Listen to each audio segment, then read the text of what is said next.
Ate, so tani, thì các thầy của chúng ta mà nên bắt sập về mà cũng nói cho bạn tôi tuân hòa. Điều sinh ra đang đi qua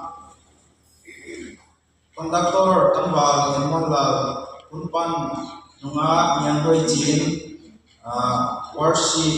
worship team Upana responsive reading tăng vào control mà na internet senior mizo chama social number hat on India ben ko LCF ben ma LCF ben mizo chama Kaya magpagamitin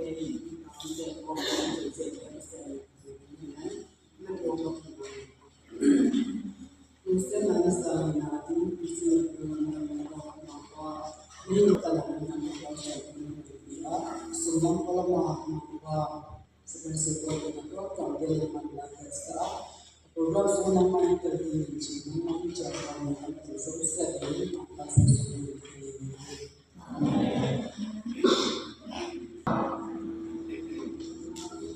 Lama sa lingon mga ng ilalani.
vào thằng dâu mà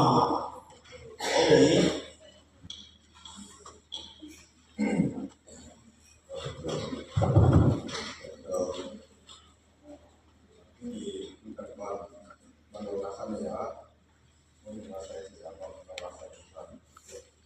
Ini responsibility tinggal saat dia tunggu sampai dapat sampai saat dia tunggu sampai dapat sampai tu naik tu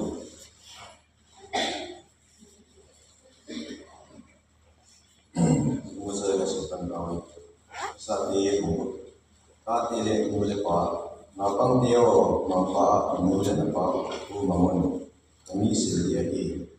Namun na pa sa kari wa kutubya tuan na sa kay qua chuyện nó qua đi mình phải đi ngõ lấy qua là nằm xuống wala no ka te silong ka silen na ka tunong malay na into zone suat dia Kristu naman yung pangtawang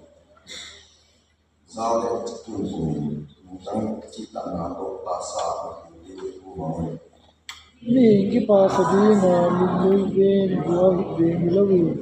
is na sente kami lungtang na pasyan bilang bo zone mi hinga sen ito ang bana sen ni siya ko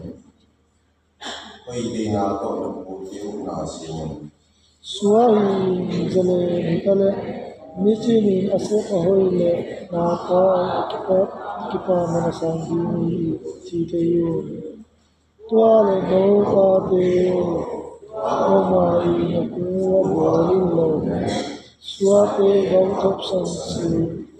ni amani de sakwa anisi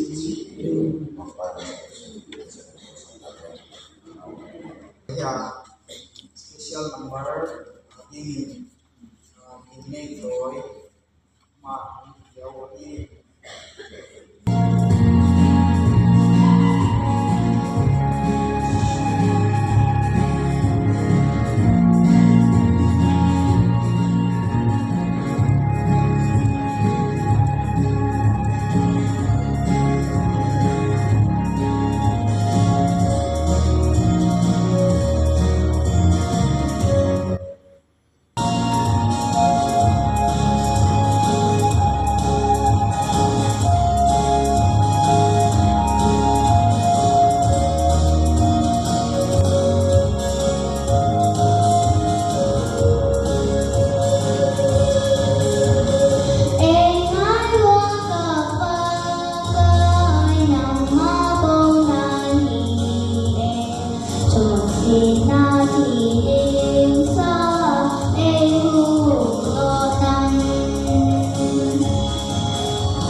tham mà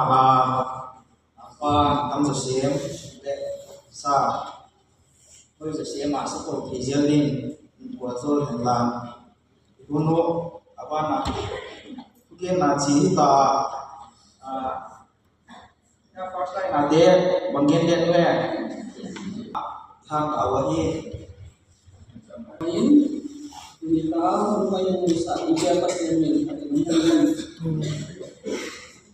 kita milik suami dua pada hadin nangayon la na pang tiyan ng simon la na pang niya tiyan le ang lai tiyan kong sa tuke da ka alian tiyan tu ni tayo alian tiyan focus wala yuna pili ang adiyaw tiyan ng nangayon la ni katya ng la ako'y mo bebe rin ni sini ikizasa iban kita alay lang ito alay lang o ngani lang kimkat atau alay pen ato tanah dim akia jangan adim nag zon ikibasa di mo jele tungai nom teu ding dunia kimola kuan poiten Ano ba? Lagi buhay? May muros pa din? Swallow di mo? Dia yung sungatu ang itlaw di, lagi mo na swasalaw di mo. Tuni, dia yung sungapon, toy din, napon mong lagi wale. Dok, sa batang, o nilang pang ano, ba? Toto katong kaso akang ayalo pa kinay lo koy wala namay wa benis to nga koy chat wala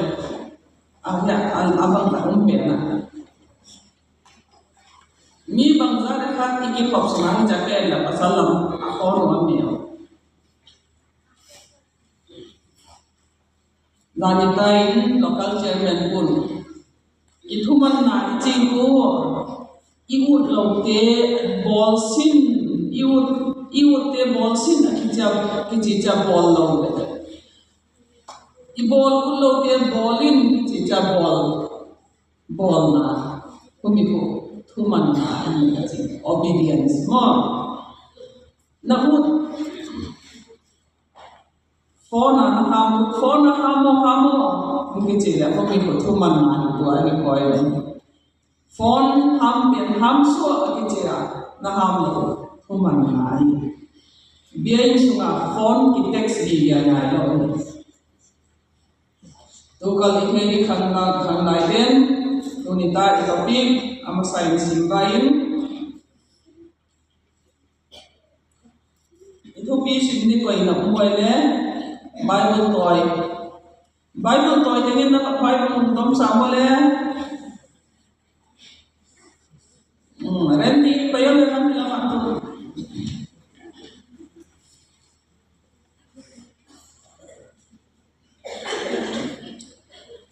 Rom busom ni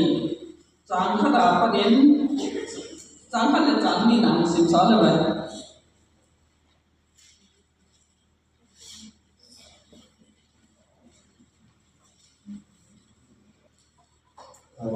Rome bungsom ini jangkhat le jang ni atupi Christian ni kuabe nase kuaci mulau deo pasian kuwa nasakumu itoina inle siang tole pomda hi idina kila inin pasian patwana sia in kahing ni lagi wa ku na ko ning wa kilo mahi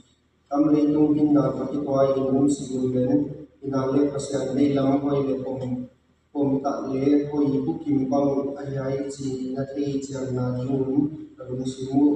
atha unin in lam dang sota un Thank you. Namanya mangpa na tung wal so sa enden sama again. Do not conform to the pattern of this world, but be transformed by the renewing of your mind. Then you will be able to test and approve what God's will is. His good, pleasing, and perfect will. Achima nanung simwa athain humun tam leitung dan bangin simun len leitung apa in akihen umun achihi tulai leitung dan ichi ko bangat agele conforming to the word.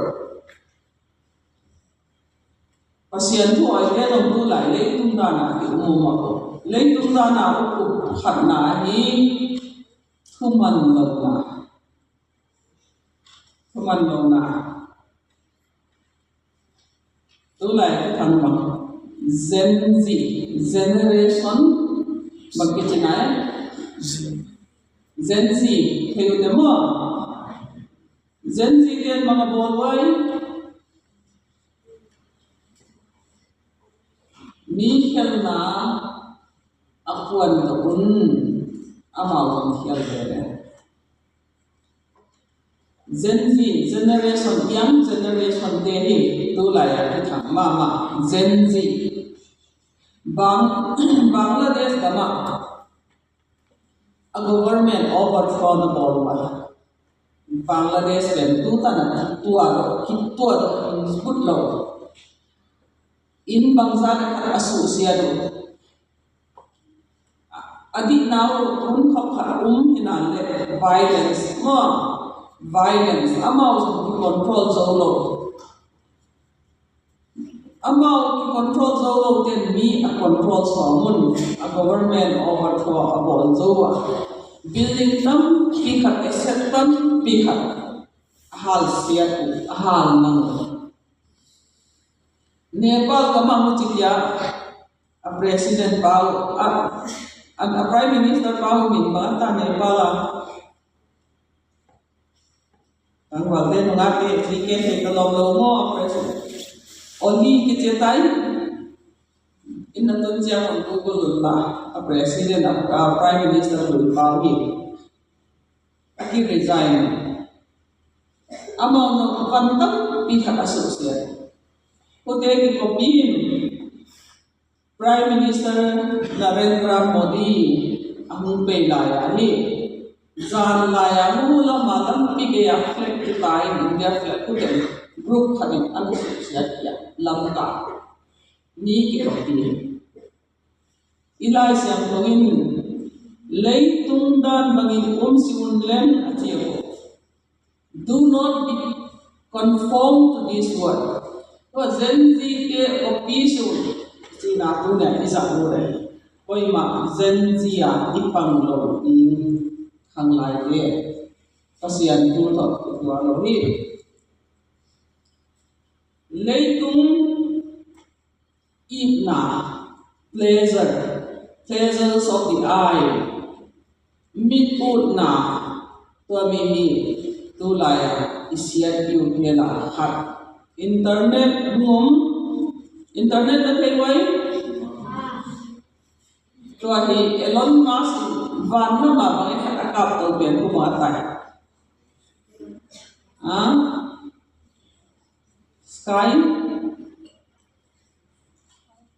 Skynet mo bagay humizong inatun siya magkolon la internet connectivity di nga Wala satellite zat kakikap to India mun ates na akap la asitan ken kapten van sol siang dia humasam lam kalama mo van sol siang dia tiagen po zong ikhan to lo dan mo internet connectivity wala satellite to na internet inayin mobile phone iPhone ini you, Android ini you, kami apa? YouTube, bang jalan Netflix, Facebook, WhatsApp, Instagram boleh kita pun tunggu wale. Jangan tiru apa?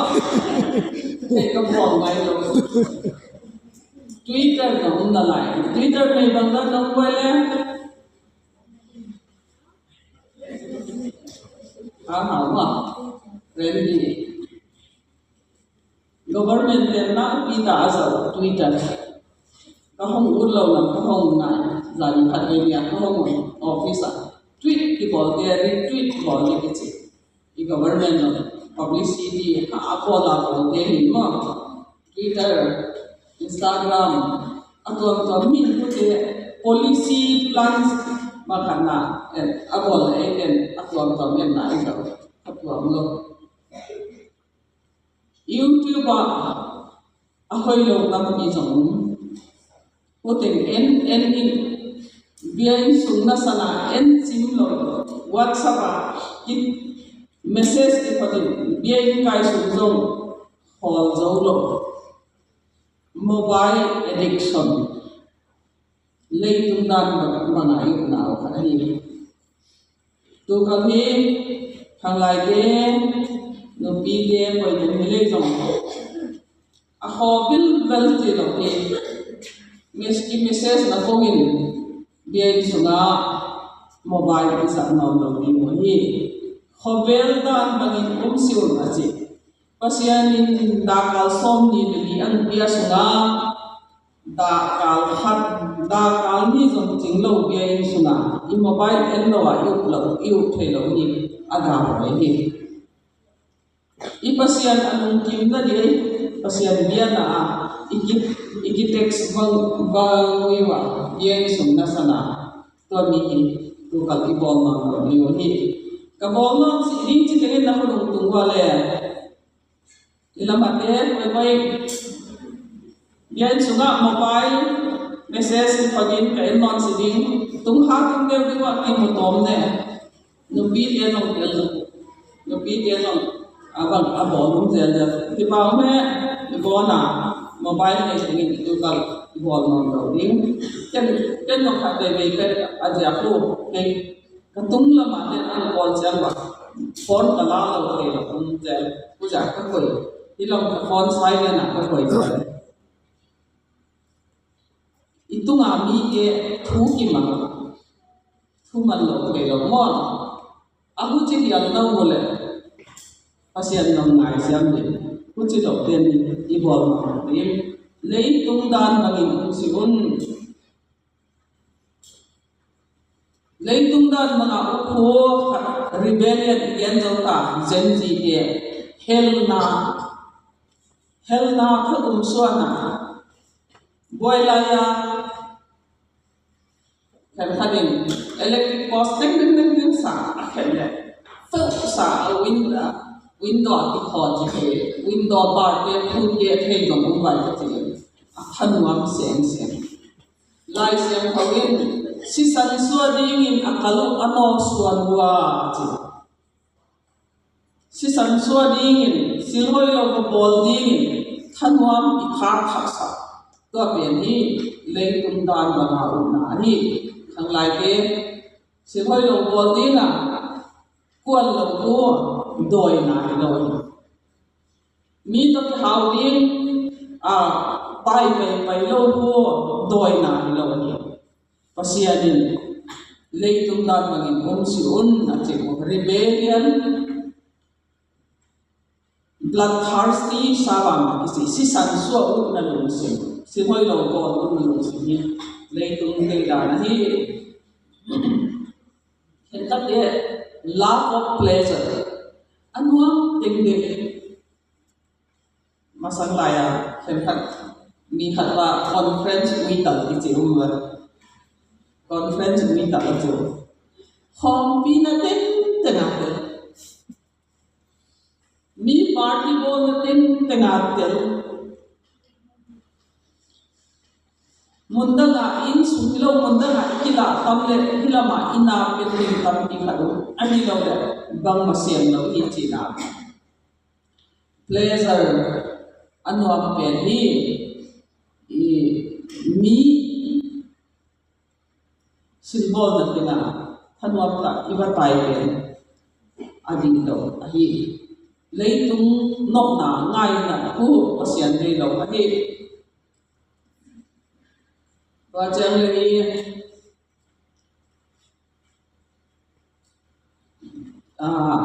copy sunga te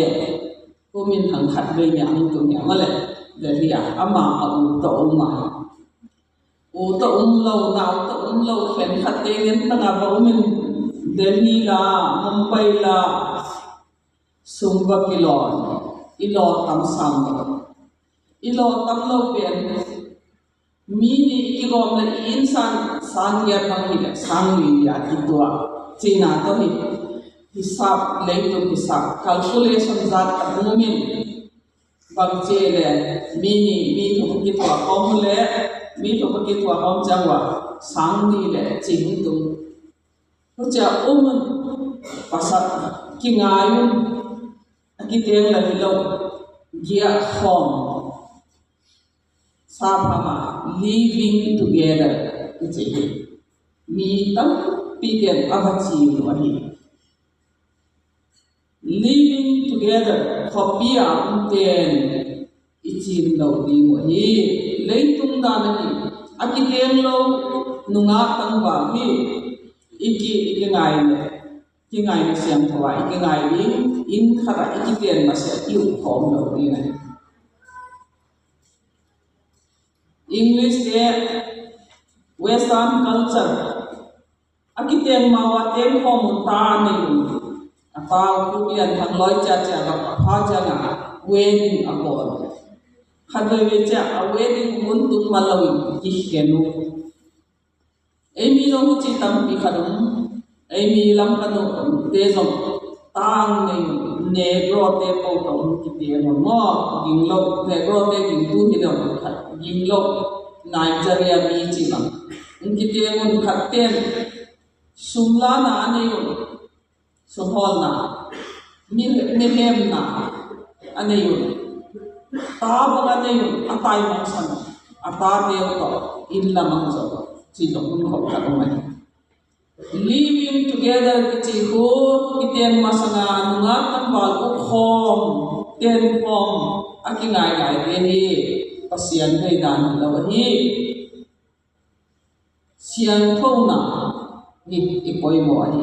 nunga tan wal hin kwa to ka ti adia ki na pe jamun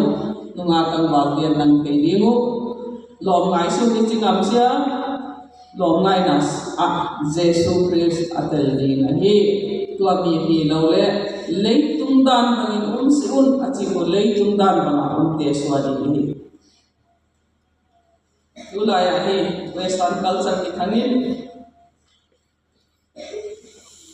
sape bol adi hi tuan lo amao hagaw la mana pi amao na kenyam pe sa tu sia ni sab kam do reformation pi tang pi agin Charlie ka pizao mo ku ba lo ya para na pi America jong Trump president ang hi pi ale Christian hindan siam thana tam pi mu ma tua mi hi lo le amao jong du da lo le adu da lo te i eng lo ni ngi atende hi nu me ki tiang pasal ki tiang bang mo homosexuality lesbianism hadbelaya pop Roman Catholic hatwa ma alien pen pa pop ki chema pop ko Vatican City ma ya Vatican City pen city state gam independent Pobin announce about ni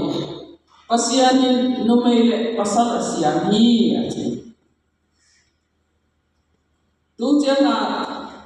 2010-11 census hi sex akichi jana le hi male female others ki hawata numaile pasal ko mo atasa tuna ile jong kiten na jong hi numaile pasal dia hi chili hat Catholic pian ang patwata ko America ga majong numaile kiten pastor ina gom pasal kiten pastor ina gom umtai tua pen lei tunda na ya ate pen numaile pasal kiten ni mo thằng lại cái thế đi nume kingai lâu đi asal kingai lâu đi nunga tan vào nunga đi lâu đi lấy tung đan mà nào cũng na tua bini pasian ada lâu đi tua ba nanti dan kata ni dressing style pop singer khen khat momin la isa banga isam sao sa se ni china bi lo an lai ge ke di mo la sa siam pop singer ten asam anak ha hoi sa wi ei te christian ni pop singer te ni I copy ni bi lo pop singer ke te mo K-pop na chi wai BTS Korea te akoi koi te ne nang isa amao ba ngai som le amao lo ba ngai ki ngo lo ko amao te ki lo mi I copy don't imitate chi ma to mi ni sil hoi lo lai sang ko khap pang sim ning johan thap thum na mung khat chau mi je ni chang som la kada dear friend, do not imitate what is evil, but what is good. Anyone who does what is good is from God. Silhoi lote zui sion len ahoi ke zuin bolun silhoi zo siapa pasiana kapungki panagi aja. Aki siam dan temu I copy atung lại tăng tu kian thật ho va na thei wai va kro va abom nin la ja nin phaya pai go hati pai ga tu tung ko ho tam non cha masang lai ya ko fancy bazaar na ma go hati ai pai le mo ho la ya va che alom lom piao mo ai ram ni chu suang ai se ding bang sai dia ika di mo a copy si wa jam ni la va alom la o cha va za khat va ka man kiai kang sit sen va a khat pen va ka la lo nin va ka ke so sen rong kang pa kinu va a te la lo a khen pen te lo thầy nên là gua pin su le arong teng akok khian le vom kia le ini lo na khat iki pau go la hi le no irong bot de mi culture America ano ka mo koi America na ho koi le na tung di wale America then good koi wale kasian ka lagi yat bel le ka ba ho ni som lam ka ba state di le na bel ka ba tha ho alam pi deu one way to ABI su chia ya ulang panga hakben di mukalo alaya single ko atwam saki ko gong tai thelam piamo na ba ale ni khat mo la ho le no me khat nego te ma la lian ato zang ni chia ni khat tha bo cham bo ato ka te thu tham anh bị tấm không qua cái gì mà chả phá lại quay mà nó chả là cái trâu đó ai em cái chuẩn mà làm đang cái sao akal chân hút tiền có biên đủ nó mấy cái khác đến nhà em có hỏi lại một điều cả mà atau kau sih ngasih sahi jangan string po tabau kolte baik lau siap na toàn này rồi cái chặt cái nó cái cây mà nên lâu là anh ấy bắn là lại tông là lại đuôi xịt mà khó mà cần sao như khách chơi lại mà xin nói là xin một đông gió American họ đi xiang thấu xịt xịt ấy bằng à hiệp cái giá mẹ cho ông lộc in sung cái nào mẹ để trong cái gì ấy cái tiền dollar hạt man văn lấy cái nào đó aman to maman to ấy cũng bằng à sofa dia nasan second hand cho cũng mà aman to mà ai institution nào bằng atho nào quan văn chắc cái vậy la cái mi house à bây giờ nó sẽ một tiền đi na ada kala kilo student dia lo ada kala kilo da kal ni khada da kal ni da kal thum kilo ama la ma ki chon anu le pa ka so ngem lo ei loi pen mo ko chi lo a ko chi dam a hoi dam ni isu ni da ni ji ne ta ne ta anu ko nga apa ko nga ki nga tam pi khat ke na e ki hian na ya sil mi culture mi ki siam dan ahoi lo te ki copy lo chi ni ahoi lo te copy sil na ahoi te copy on sil hoi ko pasiana karam ki pana ni tunin ang lai te da ka lang la no ching ge ta kang tom kang sot ta ni hang lai te ton ta igen masan iet ponding jesu christ ani jesu christ ko na kon te ngai wale kum som le ni apa jerusalem anu le to pa te to khom bi man aba khom ama pen bien suna pastor te chi ta bai ho leader te to ta ki ho den anu te na pe man ta thelo anaw kang lai thelo ni khat ama pe zo wa hol le amu zo lo thế vậy inu tiêu là thầy dân dân được bỏ tu nhà trong nào còn khẩn măng và sao bạn như vậy apa sam tan ka na mang pa phal la pa tan khan wa sao bạn ki the le icha la ma ki mu anu le pa lu kham ti dan dan ma jesu nu le pa no lu kham vo jerusalem ma va pe kyo amel the te wa do le kon ma the lo fa bia in sunga abamu jesu ya pastor te upate to pasian thu anaki ko ojo ahi apu yun inatun nun anule apa thu mangin awun hi achira luk bung ni chang som na le khana athu sinjan no bible la pasian thu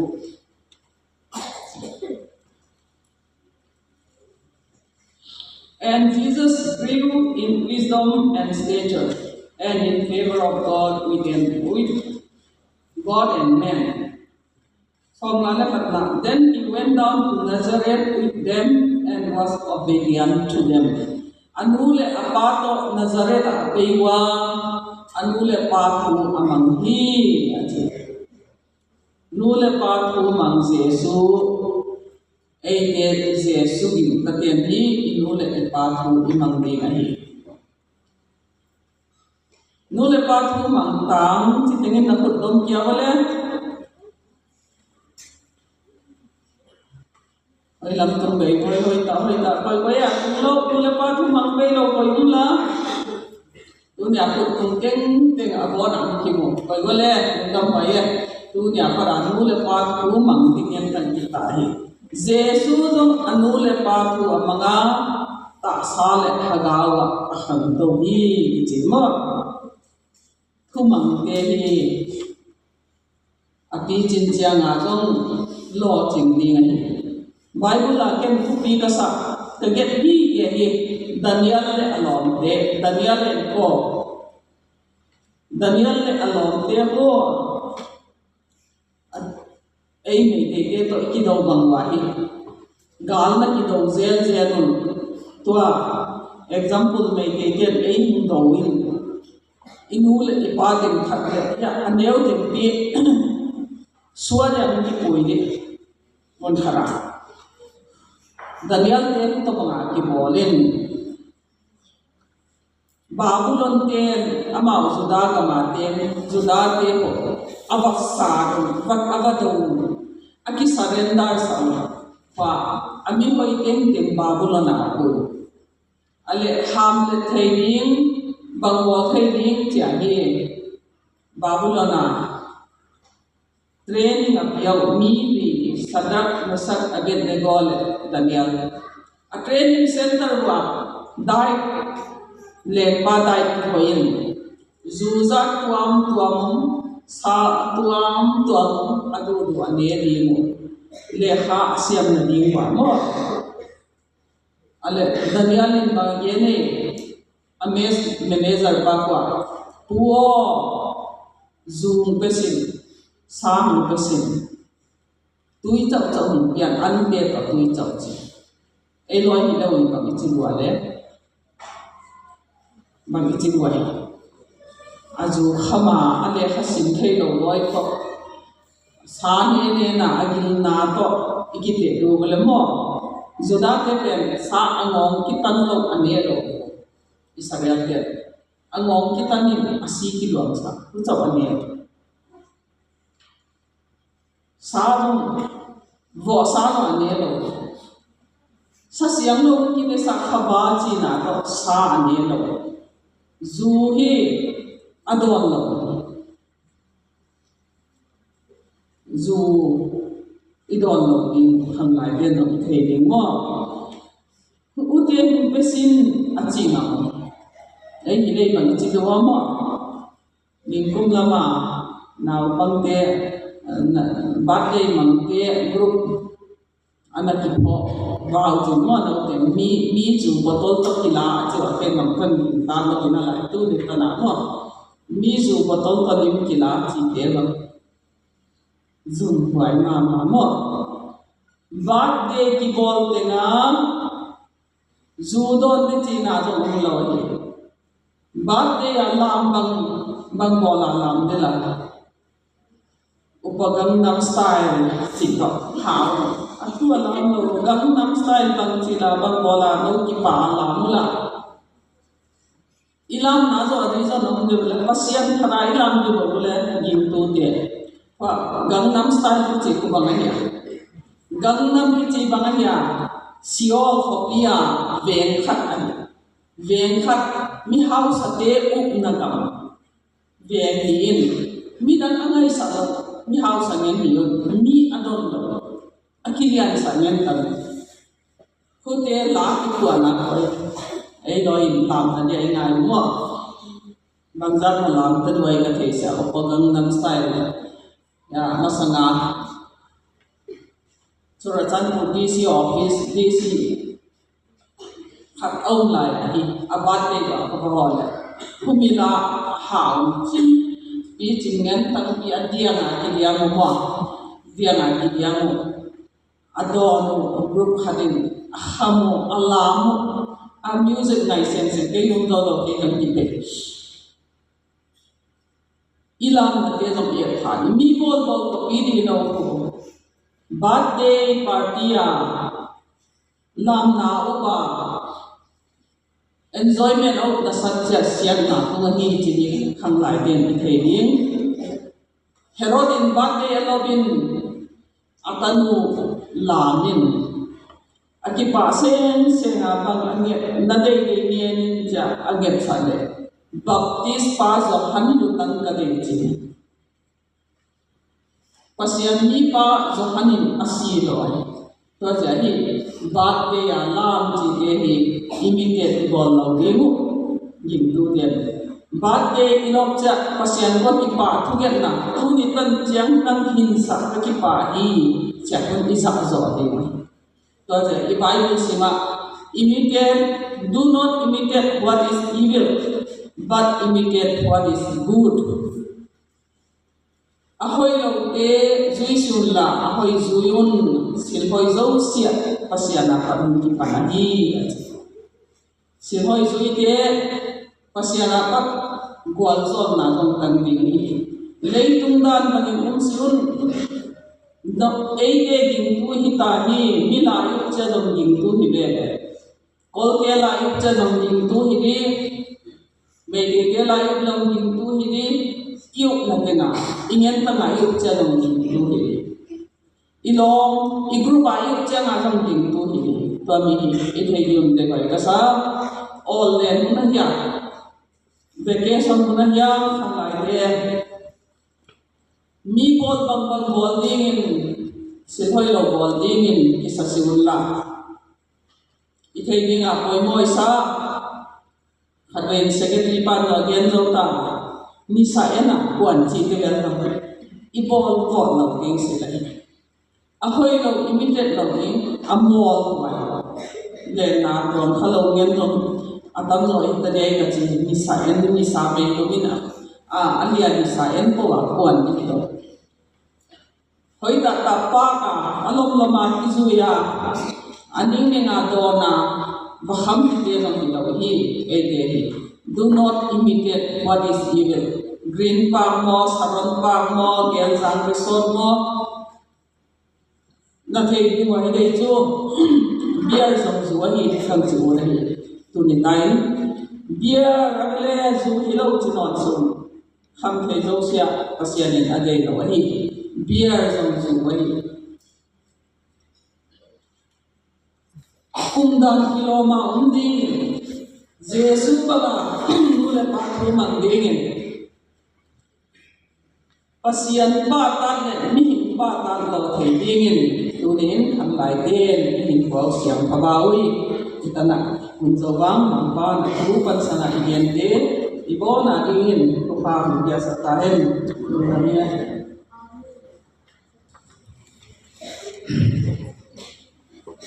thôi mặt hàng hiện trạng sau khi mua thì bạn thôi cho nên là mua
siang namun dingin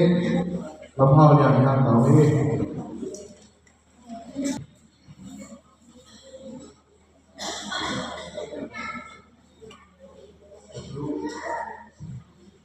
Guru chang ban chang dan thu bi ha to na to pa he phao sun dei go na pat ki go na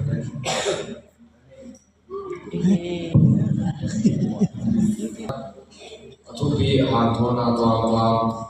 nei phao sun dei go na pat ki go na nei te tu ma tu ki mon asia pien asia ni ka hin wa sia si ti nga kan tai san kai si ti ni chi hi tua siain ham santai mampa ke pati pa ya asau siti ngin ke bang lo thei dai chingamu hi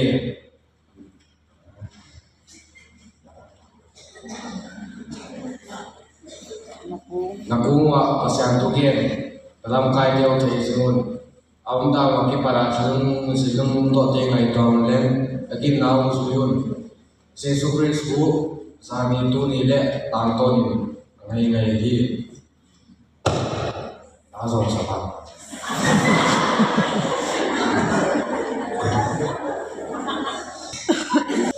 na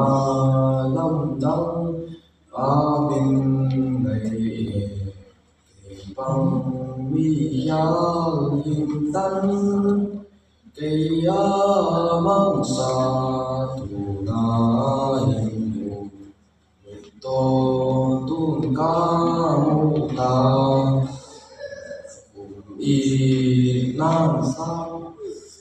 ta bình thế sa y nan ca sao về sa y na man pha na pha ya e ka kin ta lai ta im mai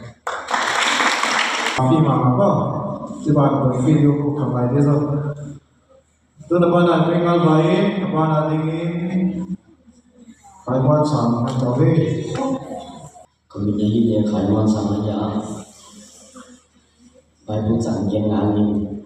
Bible bungso le thong jang na pa chang ya tan athupi han thon na kwang kwang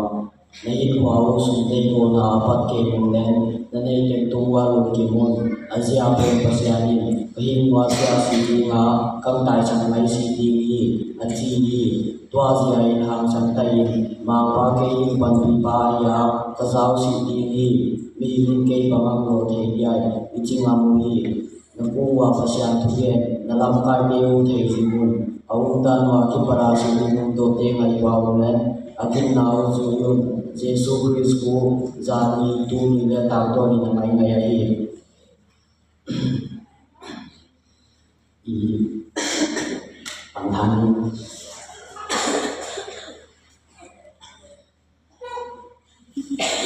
na lam dang nga min ngai ke bang mi ya hình tân ke ya mang sa tu na hình mi de tu ca mu ta mi nan giao ta hình thế sa nan ca giao bây sa ina man tha na va ya e ka vin da lai da in kau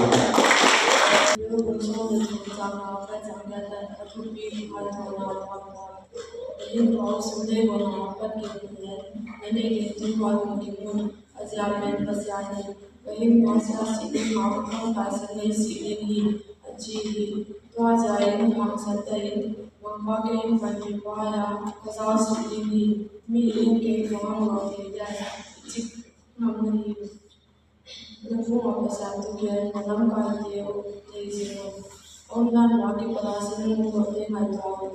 agin now so Pasal Jesus Kristus Tuhan itu nilai tahun dan nilai thank you. So ita boleh pangawa bonwa price panchanti ngai kiname lenja abana pe bai interto ajutiwa interto te bible chamo hi ne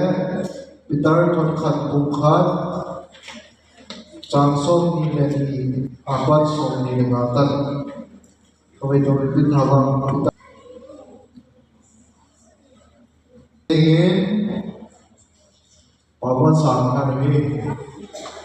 bukan langsung di apa seperti Jonathan untuk di tuaca nanti tak tinggal tak dia kau masuk siapa jauh apa mereka ini ada kandungan siapa di tuaca sisa jauh bersatu di dalam setiap bulan yang apa yang jauh siapa ini jauh siapa bapa ya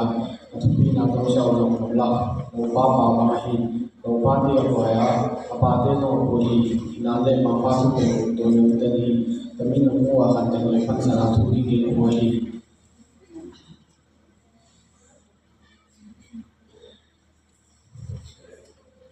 Papi kuning jamin siali ya tanto inna huwa anu swaja Phúc cha nên đăng lý thế trao vì cả lần phận tu làm ma minh khi nào trang kêu dùng và tu làm ma minh khi làm cha tu làm ma minh khi làm cha tu làm ma minh khi làm cha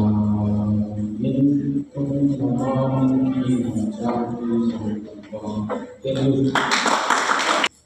Mama, great start today here. Mama, bana Ibrahim, hoiding kita bertausiah juga. Bana dingin, mama yang kami. Para tempat bukan langsung ini dapat langsung dilakukan. Itu aja dong. Nanti tata lima kita sudah nak musuh yang bertaja. Atau mai tay kalau tang siang tu di aja sisi day lai lo sisi day lo siang tu kum tu lai sisi yang nak nak kan ai so di aja ben mai ya tu pi na chau sia song kam la lo pa mai lo pa dia ko ya pa dia so ko di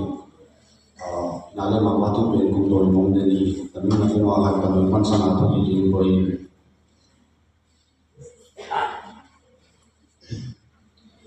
Pemimpin kuling jani jani dia berikan, aku hina mawari no swaja, hujan nami dia jami kalam kalam, nama mungkin nam jami tumba, nama mungkin nam jami, nama mungkin nam jami. Tung nama minti lam sia, tung nama minti lam sia ki tung ba. Zian far penting lain apa? Yang suara yang kau ni. Karena bukan langsung di apa soal yang ada untuk itu cara nanti itu tadi kita Tajo naga rasul syakdabda jawan atau ngaitain talakan itu aja sesuatu lain sesuatu lain pasal kuntola dan tinggi jaya langsung potong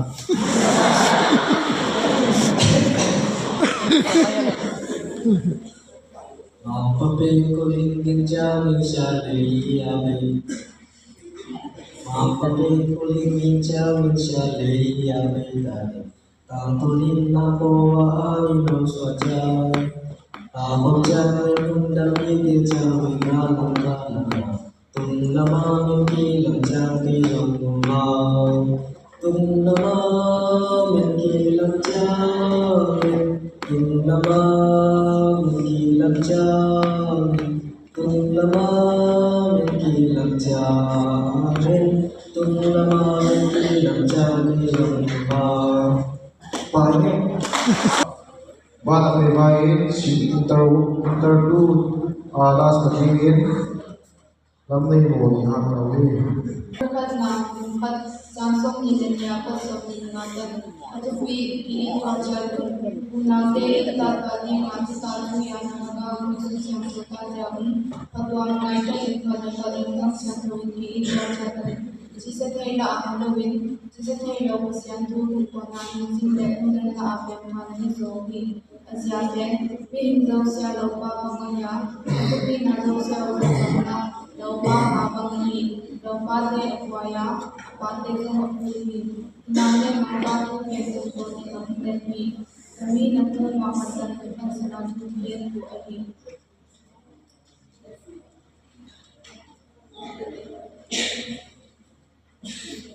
Kepenguin jauh siadi abitu, tantonin nabuba alno kaca, aku jawin demi tejawi kalman, innama minki jawin zamba, innama minki jawin, innama minki jawin, innama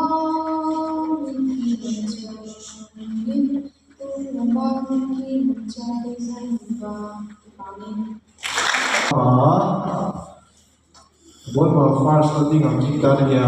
tem wait siya doy ci kapit siya kita ni inter te kita tu senior one ay tu wa senior one ko hindi wala ko ito ini changkhat thunun changni thunun ba changkhat chorus changni chorus kita ni hiya Matthew Muslim Samsung Media Patson Muslim Atupi Yesu Nori Dani Tuaci Yesu Nori Dani ni moi ko ni ama ki ko salon across one ni de ko ni na ni na ta ni na wa le ko ko ma sa ni na ta ni na ni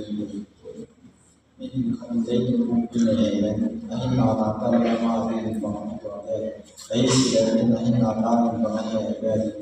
Ini kita perlu pasal lagi atau apa tu nanti saya boleh beri saya. Tahu jalan ini sebenarnya saya tuju dalam jalan ini.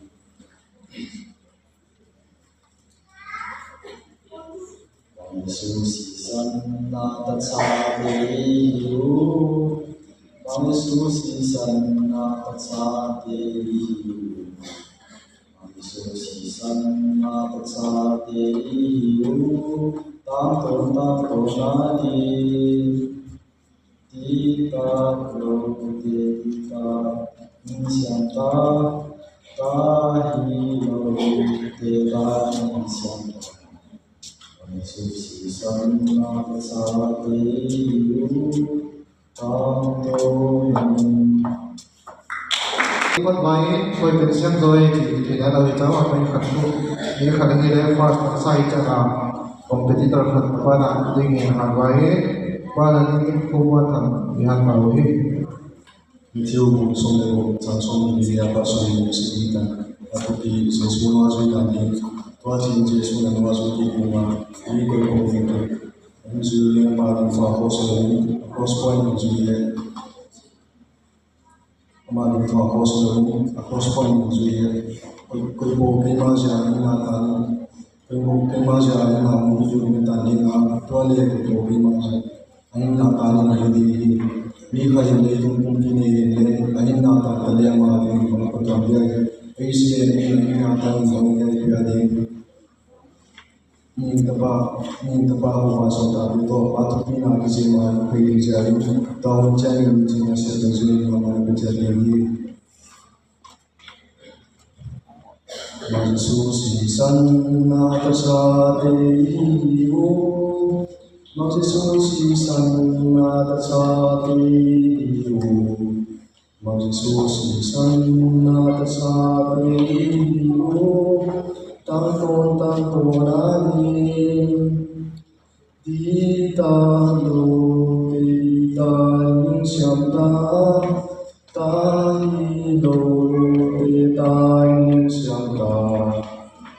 Jesus Son Savior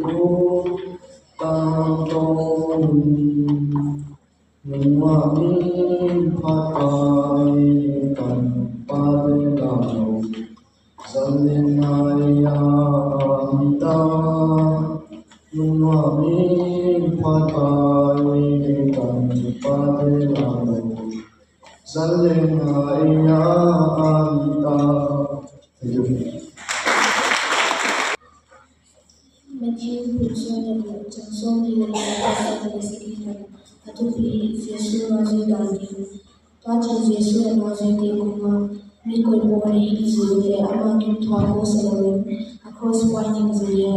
Koi Bore Hina Hampiri Matani Ha Tuale Koi Boke Mazai Hina Tarani Mudumi Mika Ine Tupi Nehen Ahina Tangale Abadi Ibamutonde Ahisi Ahina Tangale Bahaya Rebradi Min tabaku masolali to bagi pinagi zemina ini beli saya. Kamu jangan bicara setuju bahwa bicara ini.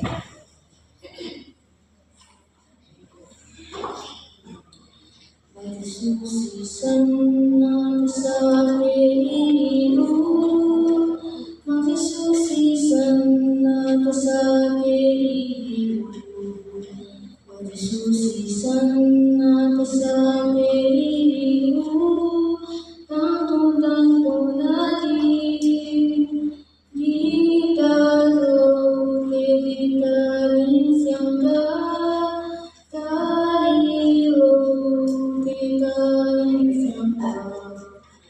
Susi sana kesatirimu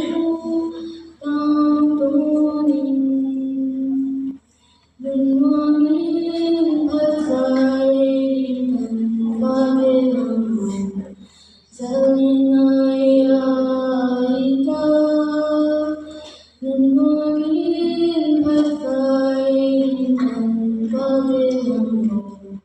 Zalinaya. Siapa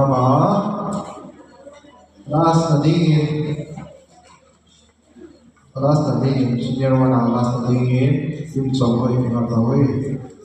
Itu bersama sang suami dan dia lepas sendiri sekitar. Tetapi Yesus masih hadir. Tuhan Yesus masih hadir. Minggu pun segala amal Tuhan selalu. Apa semua yang segala. Kecuali nama itu mengenai nama. Tuhan yang berkati masa adalah Minggu ini untuk ini. Akhir nama dari amal ini Tuhan. Jadi sila pilih jalan media. Ming kapag kasalanan at kapag pinakisip ng pagkakas. Tawag sa inyo sila sa buhay sa atin. Susi sana sa iyo, Susi sana sa iyo, Susi sana sa iyo, tanto natin. Kalau kita minsan tayo kita minsan Susi sana sa iyo tantunin Nunomin papain kapit Zalinaya kita Nunomin papain kapilang Zalinaya kita. Result again kaya tao din ko siyang nasa pen pero ay nagsuwan ko yo jingja nga ko siyang nasa pen pero ati ay cari game ka get siya yo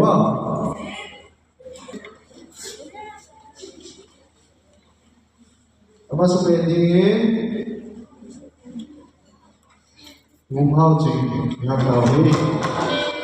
Gang Pusaki Icang Sekia Pacang Soma Atau Pilih Untuk Rada Tuntina Tuasa Ikan Faham Malam Ke Endinga kahun tamna pasyan ngadi nga kapasyan in ahin ay hidi o kamyama katunga kipa in thangpai sin kapwa jang in kathau kya di nga myala a katau jang in mama ho kya di in va hidi kela ma pana katung thua hin kirpya a kaya di nga vai hong na di ta tam tu masaksya in atunga kahyang masya in mama thangpai na thwalin mo kahi aman va hin pulo di nga ati tat na kamadini to man siya in kamyama in to ho madi nga kapunga mama na pasya in na umahiyan sinusong na in atong kung kami na madini tuwin aman ng kalayaw manoy pangin tatsin na untadini.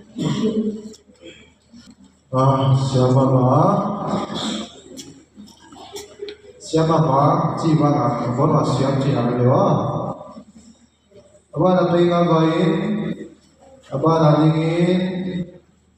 kajian dari hantar kajian dari. Abang segi jang segi apa jang sontan atapi undan nade tenina tuasa ikan ba mafal ke endima undan na pasyan kawadi ma pasyan na nagitin o kamiyama katunga kipa ito pa sensin kapwa jangin to kyali ma nyala to jangin ma pa kaya din ba hindi kaya ma pa katung to hindi ya kaya din ma pa hindi ta atang tong sansyain atuma kyan sain ma pa to kaya thwagin mo pati aman ba hin to dinga adita na hindi to ang jangin kami ma ito ang dinga kapunga ma pa na pasyan dia umay sinusong na ito ang kami din ang hindi tuwin naman ang kulaya ko ang may pangin kachin ng tatingin sisanggoy na kading wali Immanuel nagyang tamu'y kaya minilogin agilo usok siya agilo usok siya agilo usok siya tuya migilogin agilo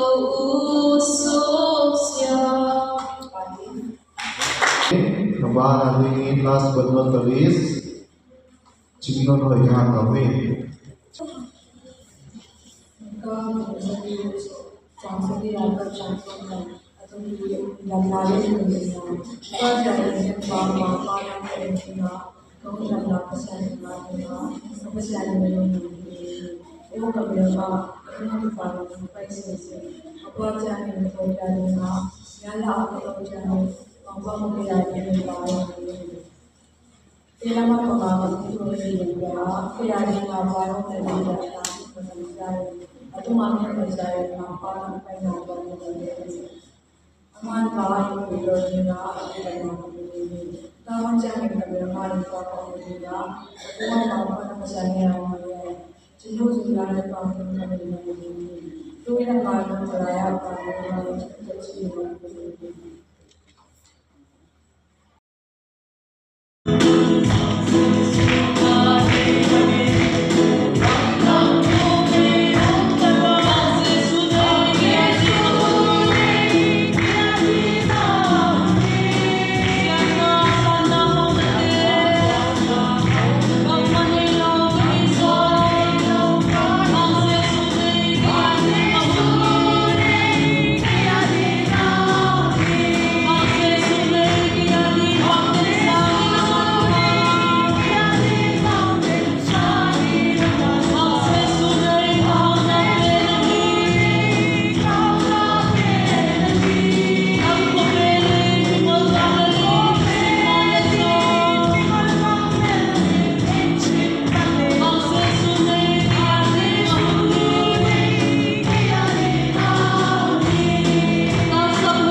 ang laite,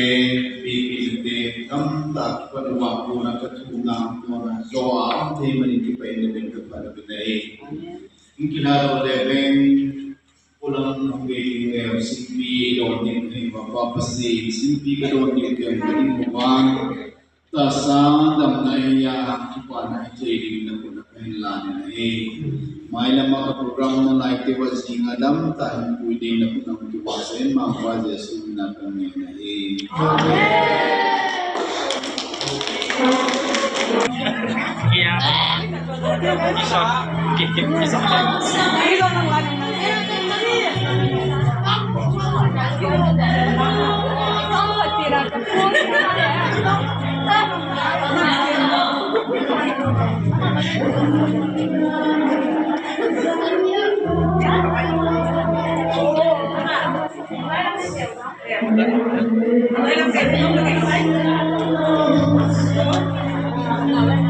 Ano ba mahalin gila no?